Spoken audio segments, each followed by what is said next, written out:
Guys, it's me, Kiana, and welcome back to my channel. As you can see from the title of this video, we are going to be doing my March wrap up. In the month of March, I read 5 books. I have 1 3-star book, 2 4-star books, and then 2 5-star books.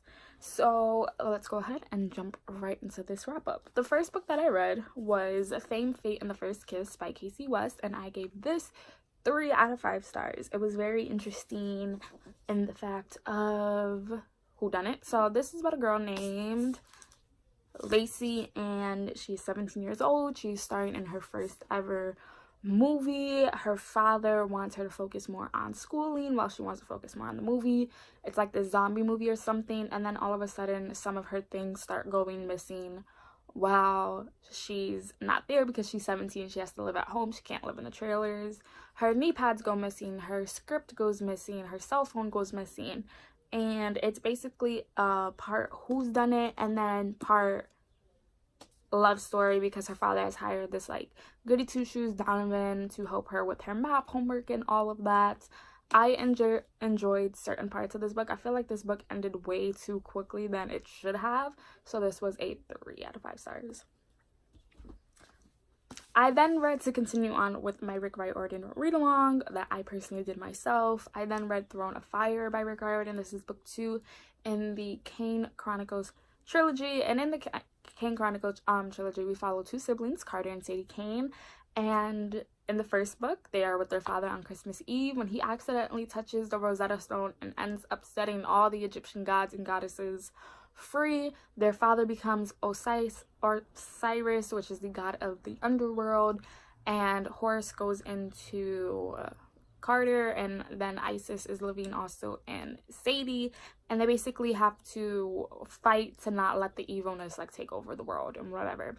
So in this one, they are wanting to awaken Ra, which is the sun god, and they basically have to go on this journey because Ra has not been seen since Isis has, learned his special name, and then after special name, he was forced basically into retirement. I read this a long time ago, like a really long time ago, and I had gotten to the second book and I never finished this trilogy, so I could not read it physically like I did with the first book. I had to listen to this entire thing on audiobook because every time I wanted to pick it up physically, I couldn't get past it. This was a 4 out of 5 stars, and I'm actually looking forward to the 3rd and final book. I then finally read Tower of Dawn by Sarah J. Maas. This is book, I want to say like 6 in the Throne of Glass universe. This takes place the same time that Empire of Storms is taking place, but this follows Chael while he is in Antica trying to first get the healers to heal him so that he could finally be able to walk, but also while trying to get them to assist. And while he's there, they learn that the Vlags have invaded this royal family and they have to figure out who it is.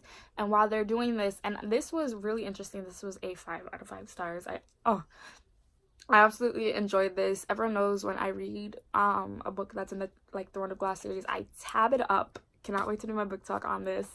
But this was amazing. I love the love aspect in here. I love the protectiveness in this. I loved learning more about this royal family because we do have more than one in this entire series, and I'm looking extremely forward to reading Kingdom of Ash. Though I'm not going to be tabbing Kingdom of Ash, I'm just going to be reading it. I then read Frozen Tides by Morgan Rhodes. This is book 4 in the Fallen Kingdom series, and in this one we follow Cleo, Magnus, Jonas, and Lucia, along with Mara that we are introduced to in the 3rd book. And basically now they all have to work together because Lucia is now with the Fire Kindred. He wants to destroy everything to try to get his siblings out. Jonas wants to find Cleo and still kill Magnus and the king. Cleo wants to, she wants to get back to Urano. She wants to rule the throne. But then Magnus is the one who doesn't know how he feels. He feels like he's betrayed from Cleo, feels that he's in love with Cleo, and the ending messed me up. It took me over a week to read this book, and usually when it comes to a Morgan Rhodes book, I read them in about like 4 to 5 days because of how interested and how invested I am into it. But it was just some of these chapters were extremely too long and had information that we absolutely did not need, and I was gonna give this a 3 out of 5 stars, but then the ending happened and I was like, okay, you got a star back. But this was a 4 out of 5 stars, and I cannot wait to read Crystal Storms. So then my 5th and final book that I read, and I cannot believe I read this because I was literally sobbing at the end. I then listened to Lord of Shadows by Cassandra Clare on audiobook, and I gave this a 5 out of 5 stars. So this picks up right where we left off with Lady Midnight. Now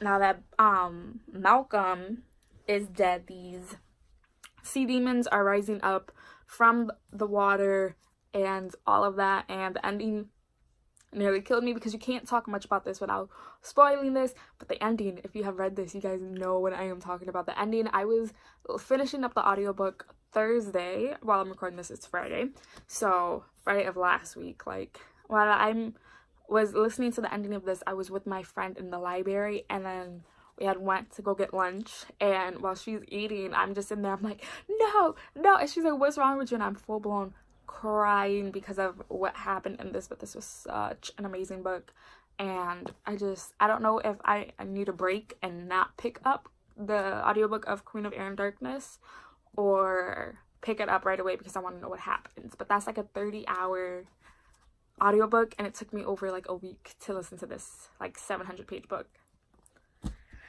But yeah, those are the 5 books I read and enjoyed in March. I did not end up getting to Magnus Chase in the Sword of Summer, but I did end up picking up A Court of Thorns and Roses for a reread, which is book 1 by Sarah J. Maas. I will leave in here 2 videos I honestly feel like you guys should go check out. Do not forget to like, comment, and subscribe. Do not forget that I post Mondays and Thursdays, and I will see you guys really, really soon with my TBR. Bye, guys.